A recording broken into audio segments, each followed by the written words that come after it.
Bienvenidos a una nueva inmersión. Bueno, hoy nos vamos a sumergir en la vida y el legado de San Francisco de Asís, Ajá. una figura que sigue inspirando a millones en todo el mundo.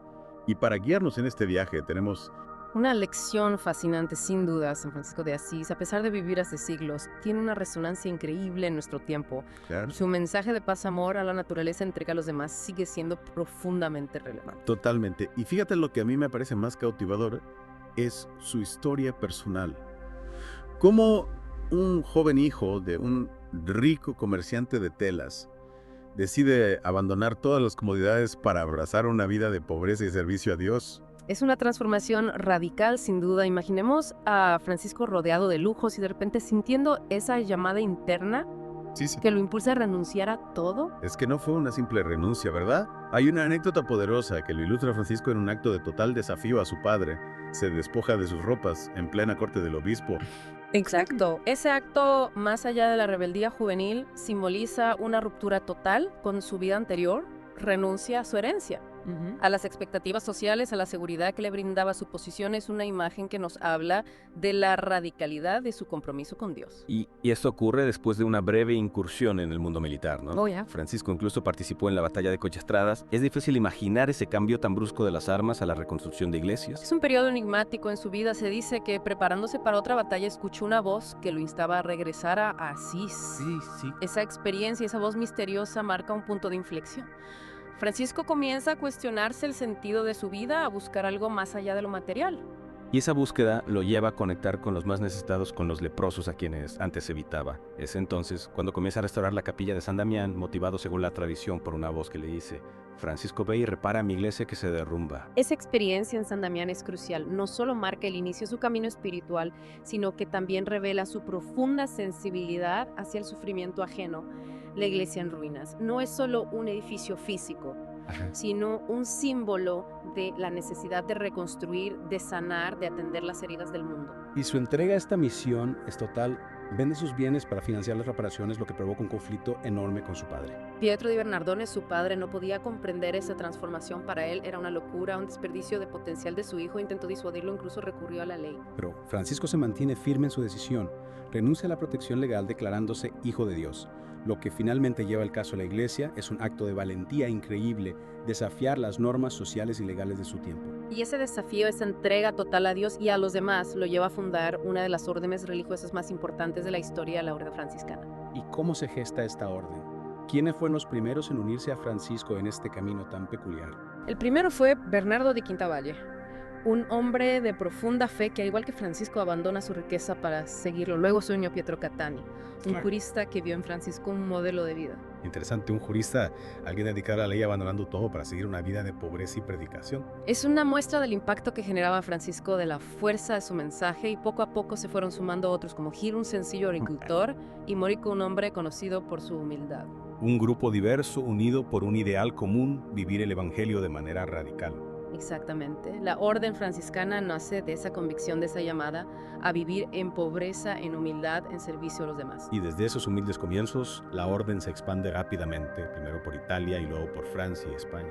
Francisco los enviaba a predicar de dos en dos sin posesiones materiales, viviendo de la caridad, transmitiendo el mensaje de Cristo con sencillez y alegría.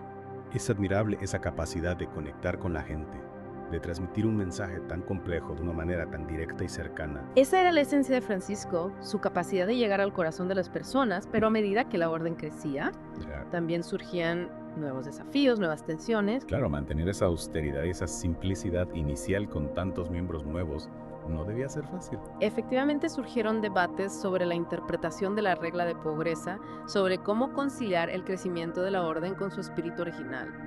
Algunos frailes buscaban una vida menos rigurosa, mientras que otros se aferraban a la visión de Francisco.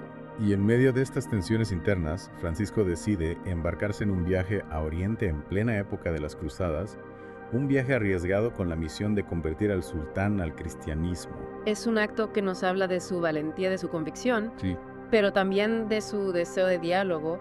Francisco no temía diferente, buscaba tender puentes incluso en un contexto tan complejo como el de las cruzadas. Y esa búsqueda de diálogo lo lleva a proponer una prueba de fuego a los consejeros religiosos del sultán para demostrar la verdad de su fe, una imagen impactante, ¿no? Sin duda es una muestra del fervor de Francisco, de su deseo de compartir su fe.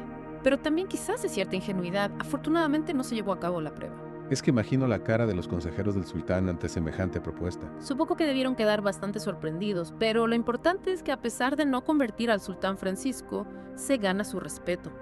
Obtiene un salvoconducto para viajar por tierras musulmanas, un hecho excepcional en aquellos tiempos de guerra religiosa. Un verdadero testimonio de su capacidad para tender puentes y generar entendimiento incluso en las circunstancias más adversas.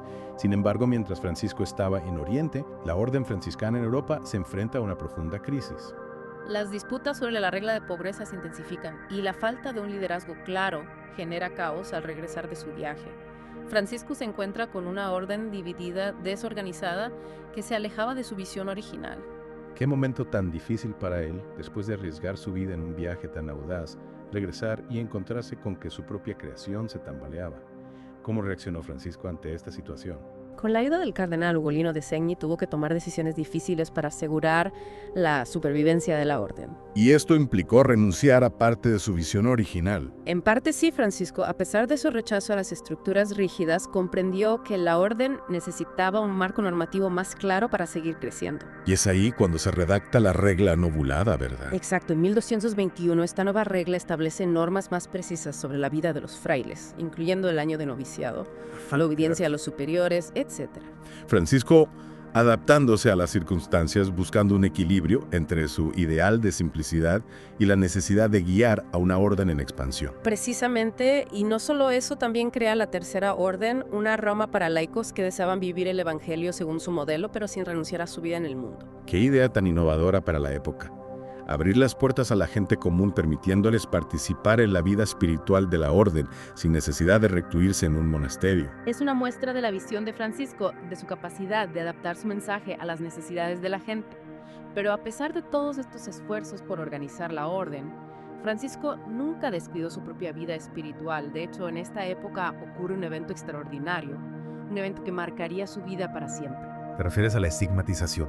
Un evento que lo acerca aún más al sufrimiento de Cristo, un misterio que ha fascinado a creyentes e incrédulos durante siglos. Exacto, pero creo que es un buen momento para hacer una pausa en nuestro relato, dejar que nuestros oyentes asimilen la magnitud de lo que hemos compartido hasta ahora y luego retomar la historia en nuestra siguiente entrega. Me parece perfecto, volvemos en breve para seguir explorando la fascinante vida de San Francisco de Asís.